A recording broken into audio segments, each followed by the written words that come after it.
बिस्मिल्लाहिर्रहमानिर्रहीम, अस्सलाम वालेकुम, hi everyone, welcome back to my channel. मैं हूँ साइमा और आप सबको अपने चैनल पर वेलकम कहती हूँ। कैसे हैं आप सब? मेरी दुआ के मेरी यूट्यूब फैमिली बिल्कुल ठीक ठाक हो। अल्हम्दुलिल्लाह मैं भी बिल्कुल ठीक हूँ। तो जी सबसे पहले तो आप सबको ना ये प्यारा सा जो महीना है ना वो बहुत बहुत मुबारक हो। और आप सबको पता है कि अल्हम्दुलिल्लाह से जिलहज का चाँद निकल आया और आप सबको जिलहज का चाँद बहुत मुबारक हो। तो जी इसी प्यारे से दिन के साथ अपना व्लॉग स्टार्ट करते हैं। तो आज ही दावत का व्लॉग आपसे शेयर करूंगी। कल का व्लॉग आप लोगों ने बहुत पसंद किया, थैंक यू सो मच इतनी प्यारी सी दुआओं का और पसंद करने का। तो जी नया दिन है और नई जो है ना एनर्जी के साथ आज का व्लॉग स्टार्ट करते हैं। सबसे पहले तो उठ के ना मैं सुबह फजर में उठी और दोबारा मैं फिर दोबारा लेट गई क्योंकि मुझे पता था बहुत सारे काम मैंने तो कल ही डन कर लिए थे। अब बस थोड़ा सा प्रेप रह गई, वे करने वाली चीज़ें थोड़ी सी हैं जो लास्ट मोमेंट पे होनी है। तो बस यहाँ पर ना माशाल्लाह से मैंने सबसे पहले उठ के जो है ना ब्रेकफास्ट किया, लाइट सा ब्रेकफास्ट हमने किया था क्योंकि दावत लंच की थी। तो हमने कहा कि अभी हैवी ब्रेकफास्ट करने की ज़रूरत नहीं है, लंच का टाइम फ़ौरन ही हो जाना है। तो जी काम जोरों शोरों से स्टार्ट है। गेस्ट वॉशरूम जो था वो वॉश होने वाला था, थोड़ा सिंक आप बताए वो जितना भी क्लीन कर लो टाइम टाइम पे बिल्कुल छोटे मोटे भी स्टेन जो होते हैं ना वो मुझे बॉदर करते हैं। तो बस यहाँ पे बच्चे मतलब साथ पूरी टीम वर्क स्टार्ट हो गया है और कुछ बच्चे डस्टिंग कर रहे हैं। तो मैंने कहा क्लीनिंग डीप मैं कर लूँगी जो थोड़ी सी रह जाएगी एंड पे। और वॉशरूम यहाँ पे क्लीन हो रहा है, ये गेस्ट वॉशरूम था, इसके सिंक बस थोड़ा सा क्लीन होने वाला था तो मैंने कहा ये कर देते हैं बच्चे। और आयशा डस्टिंग कर रही थी सारी, उन्होंने डस्टिंग किया। मैंने आलू जो है ना कोरियों के लिए बॉयल करने के लिए रखे हैं। साथ ही चिकन जो हमने रात में ड्रम स्टिक मैरिनेट करके रखा था ना उनको मैंने एयर फ्रायर में लगाया क्योंकि एयर थोड़े से ज़्यादा क्वांटिटी में है तो एयर फ्रायर में थोड़ा बहुत टाइम ज़्यादा लगता है। तो हाफ डन मैं अभी करूँगी और हाफ जो है ना वो हम लोग बस गेस्ट के आने से हाफ आवर पहले मैं उनको दोबारा ऑन कर दूंगी क्योंकि इससे क्या होता है चिकन जो है ना फ्रेश ही लगता है। अगर फुल्ली कुक करके पहले रख दूंगी तो टाइम टाइम पे वो ड्राई हो जाएगा। तो जी मैंने एयर फ्रायर में चिकन को लगा दिया। आजकल ना आलू भी इतने अजीब आ रहे हैं, बस मुझे समझ नहीं आ रही कौन से आलू मंगाए जाएं। जो भी आलू मंगा लेना थोड़े थोड़े से मीठे मीठे से फील हो रहे हैं, शायद मौसम बदल नहीं रहा तो इस वजह से आलू की क्वालिटी ऐसी आ रही है। तो खैर आलू से मैं बड़ी परेशान हूँ। रेड वाले आलू भी मैंने मंगवा के देख लिए और ये वाइट वाले भी, दोनों ही मतलब कोई भी अभी काम के नहीं है। आज भी मैंने दही पकौड़ियाँ बनानी थी, उसके लिए मैंने पहले रेड वाले आलू बॉयल करके देखे हैं, उनका टेस्ट किया है, फिर मैंने ये वाइट वाले अब मैंने छील के तो इनको मैंने अब रखा है ताकि चेक करूँ कि कौन से अच्छे होते हैं।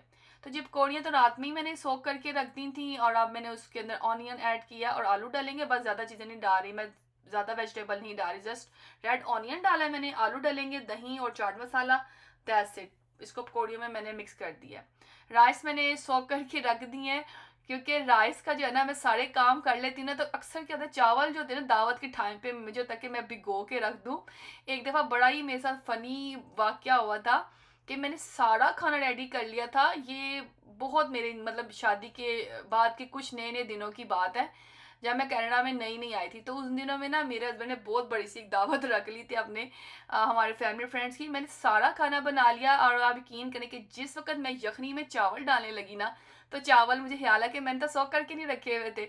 इतना काम का बर्डन अकेले उस वक्त भी मैनेज करना थोड़ा मुश्किल होता है। जैसे डेफिनेटली एज थोड़ी सी जो होती है ना कम हो ना तो फिर आप इतना ज़्यादा बर्डन आहिस्ता आहिस्ता सहते हो। तो खैर जी उस वक्त तो चावलों का कनाडा में ये भी है बड़ा मतलब शुक्र है, इतने अच्छे क्वालिटी के चावल आते हैं कि इतने ज़्यादा देर भिगो के रखने की भी ज़रूरत नहीं होती। तो मैंने जल्दी से बस उनको वॉश किया था और मैंने तब चावल बना लिए थे।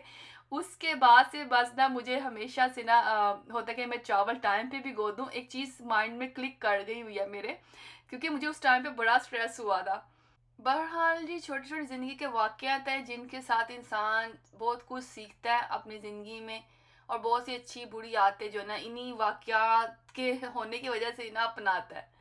तो भाजी चावल भिगोने के बाद मैंने जो है ना मोप लगाना था, ब्रश बच्चों ने लगा दिया था। मोप मैं ऑलवेज ना कोशिश करती हूँ खुद ही लगाऊं क्योंकि एक पैटर्न से लगाती हूँ ना तो बिल्कुल फ्लोर ना अच्छे से शाइन करता है, नीट रहता है। तो भाजी यहाँ पे अच्छे से सारा मोप हो गया है और जो है ना घर अल्हम्दुलिल्लाह से सारा नीट एंड क्लीन था। ऊपर वाला एरिया भी हमने कल ही शाम में ही बच्चों ने वैक्यूम कर दिया था, रूम भी सारे अच्छे से सेट हैं। तो जब गेस्ट आने वाले होते हैं ना तो मुझे होता है कि बस हर चीज़ ना एवरीथिंग बिल्कुल परफेक्ट हो।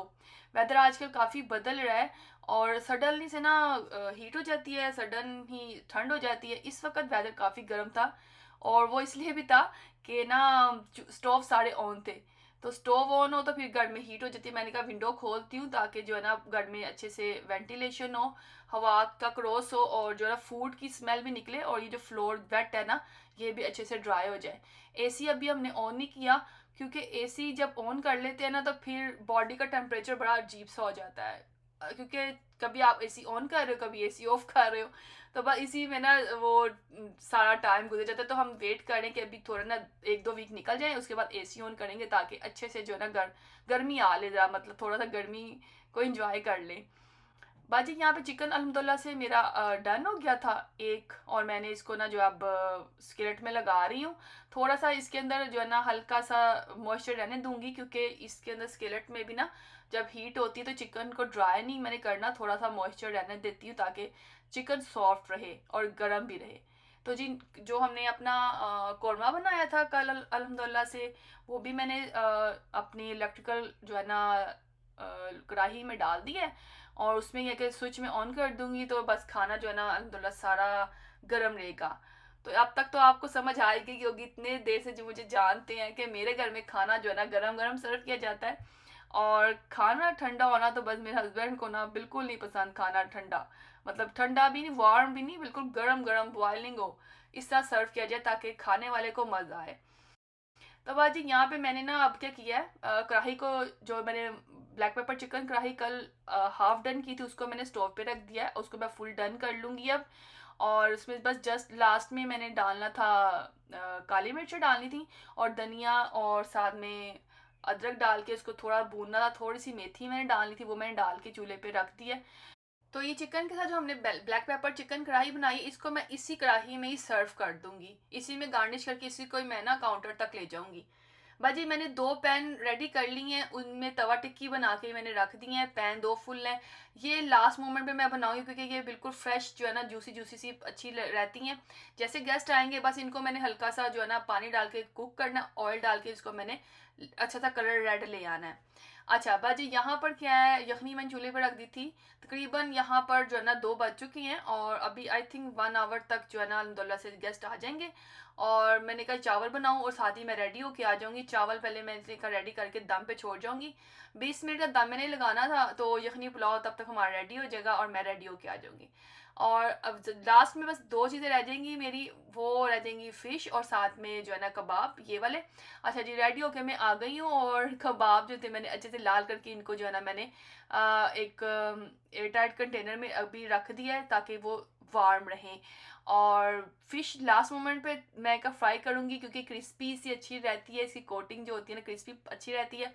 रास्ते में हमारे मेहमान स्पेशल से जो हमने बुलाए हैं, तो मैंने कहा फ़िश मैं रेडी कर लेती हूँ, उनके आने तक घर से स्मेल ख़त्म हो जानी चाहिए फूड की। और कैंडल मैंने जो है ना वो खुशबू वाली ऑन कर देती होती हूँ कुकिंग के दौरान, ताकि घर में कोई खाने की स्मेल ना हो। अच्छा, और दूसरा क्या था कि मैंने चने भी माशाल्लाह से रेडी कर लिए थे। मेरा था कि कोई दाल या सब्ज़ी मैं बनाऊं, और दाल में जो है ना मुझे सबसे बेस्ट लगा ये चने, सबको बहुत पसंद आते हैं जो कि मैं बनाती हूँ, और आप सबके साथ मैंने इसकी रेसिपी भी शेयर की है। अगर आपको नहीं मिलेगी तो मैं शॉर्ट्स जो है ना उसका लिंक शेयर कर दूँगी। और वो बहुत ज़बरदस्त से साइड पे चने, वेजिटेबल या कोई दाल का होना भी बहुत ज़रूरी है।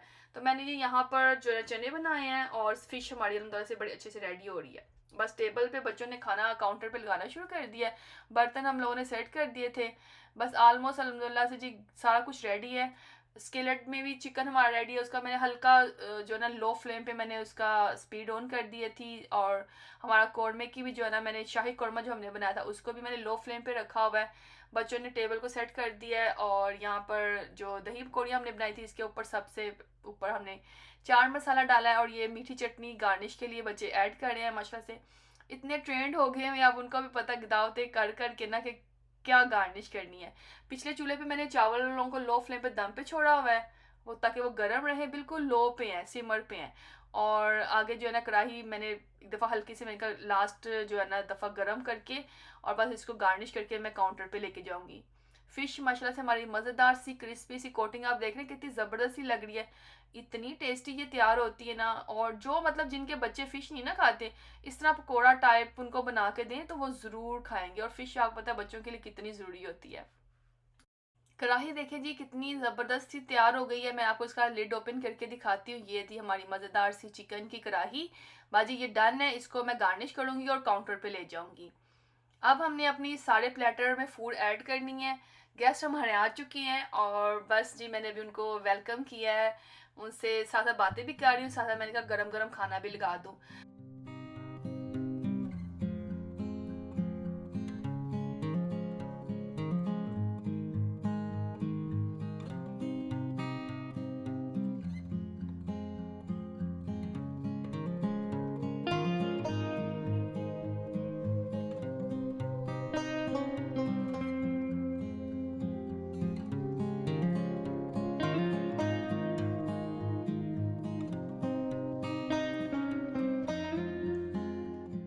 बाजी खाना अल्हम्दुलिल्लाह से रेडी था। मेरा था कि बस सब जब सब आएंगे तो खाना अल्हम्दुलिल्लाह से रेडी हो। बस मैंने पूछा आंटी से कि खाना लगाऊं, भूख लगी होगी, तो आंटी ने कहा कि नहीं बेटा कोई इतनी खास नहीं है, कि यहाँ कनाडा में कह रही मैंने नोट किया कि लोग 2 टाइम ही खाना खाते हैं। तो मैंने कहा जी आंटी यहाँ पे ना ज़्यादातर लोगों को ना 2 टाइम का ही होता है, ब्रेकफास्ट कर लेते हैं या डिनर कर लेते हैं। लंच में वो लोग ज़्यादा लंच करते हैं जो जॉब्स पे जाते हैं, तो वो लंच जरूर डेफिनेट करना ही पड़ता है उनको। लेकिन है घर में रहने वाले लोगों को मैंने नोट किया बहुत सारे का घर का स्टाइल यही है कि जी ब्रेकफास्ट किया और डिनर कर लिया, लंच टाइम को जो है ना स्नैक से रिप्लेस कर लेते हैं। जैसा कि मेरे घर में भी बहुत कम लंच किया जाता है, ज़्यादातर हम लोग भी स्नैक वगैरह ले लेते हैं, फ्रूट ले लेते हैं या कोई मिल्क ले लिया, टी पी ली, ऐसा करके ना लंच का टाइम ऐसा स्किप कर देते हैं ताकि ना वेट जो है ना मेंटेन रहे। लेकिन फिर भी वेट को मेंटेन करना कनाडा में रहने वाले लोगों के लिए बड़ा मुश्किल है। आई डोंट नो यहाँ की हवा ऐसी है या फूड ऐसी है कि जो है ना मोटापा बस कहता है ना कि जैसे हमारे पास से भी खाना गुजर जाए ना तो लग रहा ही लग रहा है। तो है जी बहरहाल जी यहाँ माशाल्लाह से हमने अपना सारा खाना डिस्प्ले कर दिया है। 5-10 मिनट लगे थे खाना लगाने में, इतनी देर तक हमने आंटी से बातें भी की हैं। फर्स्ट टाइम उनसे मुलाकात हुई है लेकिन इतना अच्छा लगा, बिल्कुल अपने जो ना पेरेंट्स जैसी फीलिंग आ रही थी। ऐसे भी आपको पता है परदेश में जब कोई पाकिस्तान से आता है ना तो कोई बुजुर्ग आए तो बिल्कुल ऐसी अपने माँ बाप जैसी फीलिंग आती है। उनसे बातें करके भी बहुत अपनायत महसूस हुई है। बस जी यहाँ पर मैंने कहा चावलों को भी डिश आउट कर लेते हैं। और जो हमने अपने ड्रम स्टिक बारबेक्यू किए थे उनको मैंने कोयले का स्मोक दिया है, बड़ा ही ज़बरदस्त सा उससे खुशबू आती है। ये सब चीज़ें लास्ट मोमेंट पे करने वाली होती हैं जो कि करनी बहुत ज़रूरी है, तभी फूड के अंदर जो है ना डिफरेंट सा एक जो है ना फ्लेवर और अरोमा सा आता है। और जो आप सब मेरे खाने की इतनी तारीफ़ करते हैं, थैंक यू सो मच। इतने प्यारे कमेंट आते हैं खाने के बारे में कि आप अच्छा खाना बनाती है, थैंक यू सो मच आप सबके प्यार का। अच्छा आंटी ने भी खाने की इतनी तारीफ़ की, उन्होंने मेरी खाने को की तारीफ़ इस तरह की, मुझे इतने प्यार आया उनके ऊपर। अच्छा उन्होंने देखा कि मैं ना साथ वीडियो भी बना रही हूँ ना, तो उन्होंने कहा कि आप, उन्होंने मुझे पूछा कि आप व्लॉगर हैं, मैंने उनको बताया जी। तो उन्होंने मुझे खाना खाने के बाद क्या कमेंट किया, क्या कॉम्प्लीमेंट दिया था, उन्होंने कहा कि इतना अच्छा आपने खाना बनाया साइमा, कि अगर आप ना मतलब रेसिपीज शूट करें ना व्लॉगिंग करें तो ये ना इंसाफी है, आपका चैनल तो होना ही चाहिए था। तो मुझे इतना प्यारा लगा उनकी ये बात करने का तरीका कि डेफिनेटली 2 लाइनें उन्होंने बोली हैं लेकिन उसमें इतनी ज़्यादा मतलब गहरी बातें थी। उन्होंने कहा कि अगर आप मतलब अपना ये टैलेंट लोगों के साथ शेयर ना करें तो आप मतलब फ़ायदा कोई नहीं था, आपने अच्छा किया कि आपने जो है ना चैनल बनाया। और यहाँ पर जी हमने अपना सारा फूड गार्निश कर लिया है। और जी कौरमे में डले आलमंड्स, चिकन के ऊपर थोड़ा सा ऐसे गार्निश ऑनियन कर दिया था, ये अच्छा लगता है क्रिस्पी क्रिस्पी सा। कबाबों में भी हमने जो है ना टमाटर और ऑनियन और चिलीज़ के साथ गार्निश किया है। ये चने इतने टेस्टी रेडी होते हैं, इसके साथ ऑनियन रेड वाला बड़ा ज़बरदस्त सा लगता है। सब ने खाने को माशाल्लाह माशाल्लाह इतना एंजॉय किया। और आप देख रहे हैं खाना इस वक्त बिल्कुल हॉट है, धुआं निकल रहा है, बॉइलिंग पोजीशन में है। तो बाजी यहाँ पे मैंने आप सबको आवाज़ दे दी थी कि खाना लगा दिए, सर्व कर दिए, तो आप सब आके खाना एंजॉय करें। तो बाजी अल्हम्दुलिल्लाह से सब ने बहुत प्यार दिया। और मुझे इस वक्त इस टाइम पे ना जब मैं खाना काउंटर पे लगा देती हूँ ना, बस सांस में सांस आ जाता है कि बाजी सारा कुछ टाइम टाइम पे हो गया। साथ में छोटे छोटे बच्चे भी आए थे ना, तो हमने फिर पिज़्ज़ा भी मंगवा लिया था कि बच्चे चले कुछ ना कुछ तो खाएंगे ना, छोटे छोटे से बच्चे थे। तो बाजी सब ने खाना खाया है। और खाने के बाद ये मज़ेदार से जो हमने आपके साथ कल रेसिपी शेयर की थी ना खीर की, ये मैंने सर्व की थी। और बच्चों ने जो है ना वो तो आप पता है डोनट और जो होते हैं ना इसके मफ़िन वगैरह के, मीठे के शौकीन होते हैं केक वगैरह के, तो वो सर्व किए बच्चों को। अच्छा, एक और बड़ी ही आज ना अमेजिंग बात हुई थी कि जो ये हमारे गेस्ट आए थे ना, ये चाय नहीं पीते थे। मैंने चाय चूल्हे पर रखी तो बस सबने कहा नहीं हमने नहीं पीनी, हमने नहीं पीनी। मैं इतनी हैरान हो रही थी, मैंने कहा हम लोग तो चाय के बगैर रहते नहीं है। लेकिन खैर जी, चाय फिर मर्द हजरात ने पी, फिर उनके लिए मैंने थोड़ी थोड़ी बना दी थी। आंटी ने उनकी जो और हमारी भाभी वगैरह आई हुई थी उन्होंने नहीं पी, मैंने पी, मेरे बच्चों ने पी, और बाकी सबके लिए मैंने जो चाय सर्व की। और माशाल्लाह माशाल्लाह से साथ में बहुत प्यारे प्यारे से वो गिफ्ट्स भी लेके आए थे। और बस जी यहाँ पर थोड़ी देर बैठे हैं वो, फिर हमने उनको अलविदा किया। और मैंने आंटी से कहा कि आपने दोबारा ज़रूर आना है, अब आपको कहने की ज़रूरत नहीं है, आपका अपना घर है, आपके अपने बेटे का घर है, आप जब मर्जी आएँ। तो बस जी यहाँ पे जो है ना, मैं कपड़े चेंज कर रही थी और डिश वॉशर में बर्तन लगने थे। इतने बर्तन हो जाते हैं, हालांकि ज़्यादा गेस्ट नहीं थे लेकिन फिर भी इतने बर्तन हो जाते हैं। तो बाजी जल्दी जल्दी से हमने इनको डिश वॉशर में लगाया है, और ताकि किचन को हम करें वाइंड अप। बच्चों ने जो है ना सारे बर्तन प्लेटर वगैरह खाली कर दिए थे, मैंने कहा आप प्लेटर खाली कर दें और मैं जो है ना डिश वॉशर को लोड कर देती हूँ। जब गेस्ट आए हो ना तो उस टाइम पे पता नहीं मुझे भूख नहीं लगती, मेरा होता है कि मैं सबको ईच एंड एवरी पर्सन को देख लूँ, उनसे पूछ लूँ, किसी चीज़ की कोई कमी ना लगे उनको। और बस उसी में मेरा जो था ज़्यादा फोकस होता है। उस टाइम पे मैं खाना का बस ऐसे होता है कि थोड़ा बहुत चख लेती हूँ, और फिर डेफिनेटली जो जो गेस्ट आए होते हैं वो क्या फोर्स कर रहे थे कि आप भी खाना खाएं, तो फिर थोड़ा डेफिनेटली कंपनी देने के लिए थोड़ा बहुत मैं डाल लेती हूँ। और बस अब मुझे लग गई थी बहुत भूख, डिश वॉशर मेरा फुल था, उसको मैंने लगा दिया, ऑन कर दिया। और जो थोड़े से बर्तन हाथ से धोने वाले थे वो मैंने कहा हाथ से धो लूँ ताकि सारा किचन जो है ना हम क्लीन कर लें। आयशा से मैंने कहा कि आप मेरा मेरा फूड का प्लेटर रेडी कर दो, मेरा खाना डाल दें। उन्होंने मेरा खाना डाल दिया। अब मैं ये ना अपना किचन अच्छे से क्लीन करके साफ़ करके स्टोव क्लीन करके तो देन फिर मैं अपना खाना आराम से बैठ के इंजॉय करूँगी। शुक्र अल्हम्दुलिल्लाह कि आज का दिन बहुत अच्छे से गुजर गया। और जब हमारी मदर्स थी ना, इस तरह कोई घर में आना जाना होता था ना, तो फिक्र करती थी कि सारे काम अच्छे से हो जाए। तो हम उस वक्त छोटे होते थे ना, तो हमने कहना कि अम्मी आप क्यों इतनी फिक्र करती हैं, हो जाएगा सब कुछ, आप कर तो लेती हैं। तो अब जाके समझ आती है कि हम लोग भी सेम सिचुएशन में है, अभी हमारा भी वही हाल होता है कि हमें होता है कि जो काम हमारे हमने शुरू किया वो हम पूरा कर दें, और जब वो ख़त्म हो जाता है तो फिर सुकून का सांस लेते हैं। और आजकल हमारे बच्चे भी हमें इसी तरह गाइड करते हैं कि जी आप फिक्र ना करें मॉम, सब कुछ तो आप कर लेती हैं। लेकिन है जी, जब कोई काम आप पूरा कर लो ना तब भी सुकून आता है। तो बाजी यहाँ पे हम अपना किचन को करेंगे बंद। आपसे मैं इजाज़त चाहूँगी, व्लॉग को ज़रूर लाइक शेयर कमेंट कर दीजिए करें। Thanks for watching, next vlog में मिलती हूँ। टेक केयर, अल्लाह हाफिज़, बाय, लव यू गाइज।